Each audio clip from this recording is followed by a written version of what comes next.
iguru na honge itiganite cia mathomo ngurani ni inyitanire kuhurana na ugaruruku wa riera bururi-ini na ni thutha wa nyabara munene wa kaunti ya Bungoma Jen kwaria thutha wa mucemanio uria urakorirwo ukirehe hamwe anyiti itemi na thukuru cia ngathi iguru cia Masinde Muriro na Mukonabi augite a Kenya matikoragwo magitaukwo ni ugaruruku wa riera na uguo ni wega makorwo magithomithio agithie na mbere na kuga ati mutino maingĩ maria makoragwo makioneka bururi-ini makoragwo maumanite na ugaruruku wa riera. Rural University, where we are discussing issues of climate change in Bungoma County. As you realize, climate change is actually a phenomenon that is affecting the world at large, and Bungoma has not been spared.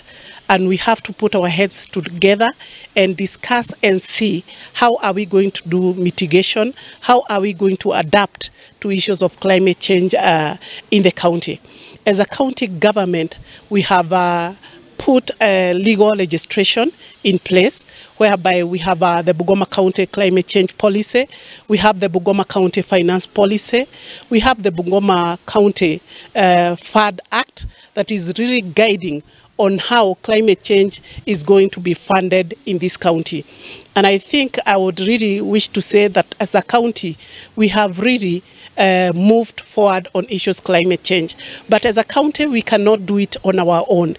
And the reason why we've taken this initiative to partner with Bungoma County on matters of climate change is because 70% of global disasters are caused by climate change.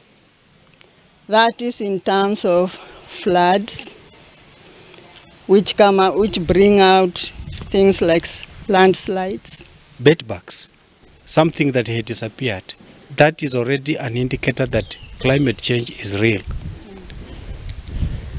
We are also expecting El Nino rains come October. As Kenya Red Cross within Bungoma County, we even don't have the capacity.